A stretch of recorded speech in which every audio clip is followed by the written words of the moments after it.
Да, месец декември е месец посветен на лицата со посебни потреби. Какви се условите за нормално живење на оваа категорија граѓани, гостин во студио 10 и господинот Дејан Петанчевски од Хуманитарното здружение Подај рака. Пред се благодарам што прифативте да бидете гостин во студио 10, да ни кажете со кои пред се инфраструктурни бариери се соочуваат оваа категорија граѓани, прашање кое што ги засега оваа категорија граѓани веќе неколку децени. Дали има нешто помрднато од мртва точка институциите? Пред се добар ден до сите гледачи на ТВ 24. Благодарам прво за поканата. Како што спомнавте, проблемите се уште постојат. Најголем проблем за лицата со посебни потреби е пристапот до определени институции и пристапот до некои движења во тој смисол. Проблемот е пристапот е тоа што се уште има некои тротоари несредени, нешто почна да се прави, па ќе видиме понатаму.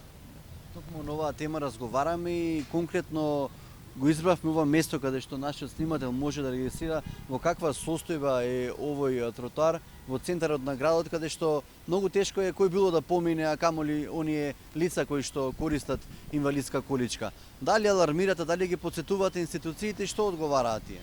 Да, точно, овој пристап е малце поодамна. Точно така, ние ги контактираме, меѓутоа секоја институција вика не е наша надлежност, обратете се таму. Ке се обратиме таму, не е наша надлежност и топките се ги префрлуваат една према други. Тоа е најголемиот проблем е пристапот. Значи, слободното движење, како што спомнавте и вие, ова не е само за количка, ова може и слободен граѓани во движење да се деси некоја, не дај Боже, незгода. Освен што нема соодветен пристап и има инфраструктурни бариери кои што се на некој начин невозможни да се поминат и покрај тоа што се наменети за оваа категорија граѓани. Еве тука ако може да воцени нашиот снимател е токму овој пристап кој што води кон трговскиот центар. Што може тоа да кажете? Премногу е стрмна, затоа што лице само без придружник во количка не може да се качи. Значи мора да има придружник. Меѓутоа, знаете како е во нашево време, лицата некогаш и сами сакат да искочат. Пред се да се дружат, меѓутоа има многу институции непристапни. Најглавната институција е Управата за јавни приходи, каде што има поставено лифт на скалите за качување, меѓутоа не е во функција. Се обративме, ке биде, еве го, денеска уште не е во функција. Може ли, може неблагодарно е да се праша, но колку проценти од институциите во град Скопје имаат нормални пристапни рампи, пристапен влез? Многу мал процент е на пристапност, меѓутоа со избор на новава влада ние ургиравме, направивме некои напори и сега ќе видиме понатаму како ќе бидат решени. Пристап нема ни до самата клиника, каде што местата за инвалидни лица ги зафаќаат на жалост другите лица. Колку се тоа влијае на социјалниот момент, на социјализацијата на оваа категорија граѓани, затоа што поради ова, како што кажавте вие претходно, лицата мораат буквално дома да бидат затворени? Па влијае, меѓутоа, јас ќе ви напоменам. Пример, некој лице кое што сака да се искочи. Нема. Нажалост, неговите родители се на работа, а сака да искочи, да се дружи, да контактира. Мора да има некој кој што ќе го изнесе, кој што ќе го внесе. Постои превоз, тоа е превозот на јавното сообраќајно предпријатие комбињата. Меѓутоа и тие се многу мал број. Мора да се закажува 2 дена унапред за да добиеш комбе. Така да преминеме на друга тема за оваа категорија граѓани во однос на социјалата. какви примања има? Дали имате барање, чинам во претходниот разговор кажавте дека имате поднесено неколку барања за зголемување на тие социјални примања кои што им се неопходни за нормален живот. Па точно така, ние имаме поднесено повеќе барања за зголемување на додатоците, на додатокот за попречена што е поранешно мобилност и тугата нега.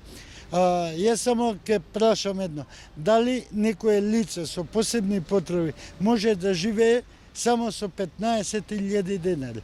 Толку се примањата. 9.000 е мобилноста и 7.000 тугата нега.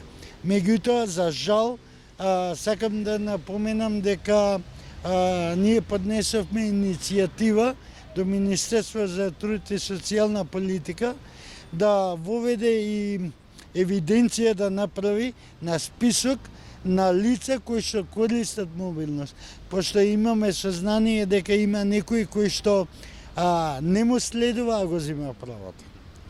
Тука да ве прашам, колку се строги критериумите да добијат лицата со посебни потреби мобилност или некој друг додаток? Затоа што нели и низ годините многу луѓе од оваа категорија ни се јавуваат, се жалат дека се одбивани постојано.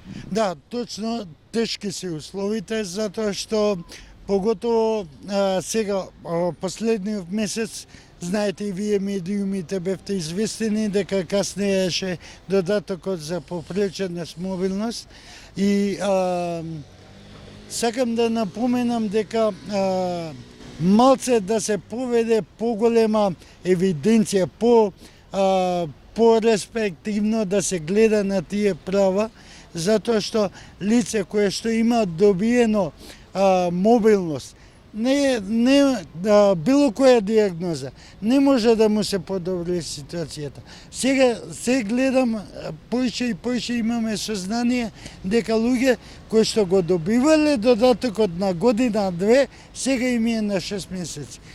Прашање до сите, дали во рок од година дена го земал, а сега му го давате на 6 месеци, него ќе му се подобри ситуацијата? Не. Тоа е едно горко прашање во самата институција и ние неколку пати инсистиравме барем да се направи она евиденција да се доделе трајно. Значи тројна туга нега, тројна мобилност, затоа што тоа лице не може да се опорави. Инвалид останува секогаш. За жал, се повеќе и повеќе имаме луѓе кои што се одбиени. Ако не државата, тогаш колку хуманитарните здруженија како вашето помагаат на лицата со посебни потреби? Како прво, државата, да кажам дека од 100% да кажеме 90% помага, 10% помагаме хуманитарните организации, како што и нашата Хуманост 2022 подаje рака. И во текот на оваа година 2025 имавме организирано разни настани, имавме годишни одмори, сега планираме кампања за зимување бесплатно со прехранбени производи. Сега спремаме една голема акција, каде што лично ќе бидете поканети вие како медиум да ја пренесете доделување на новогодишни пакетчиња за децата од детска клиника. Она интересна работилници, едукативни кампови кои што ги организиравте летниот период бија за поздравување.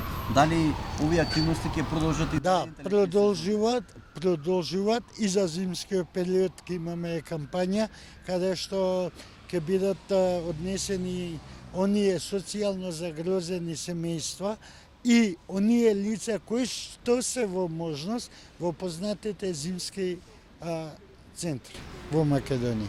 Колку е вашите барања има одзив до фирмите кои што нели нормално треба да помогнат за овие активности? Горко прашање и интересно. За жал многу малку, затоа што самата ситуација самата екзистенција доведува до тоа прашање. Меѓутоа има доста фирми кои што некогаш не помагаат прилично, некога со храна, некога со било, еве сега ќе организираме, како што напомена, земјување, каде што ќе биде покриено целосно земјувањето, нема да биде 5 дена, ќе биде 4 дена, со тоа што превозот и храната е обезбедена од наша страна. Господин, ви благодарам за разговорот. Благодарам и на вас и ви посакувам успех во работата.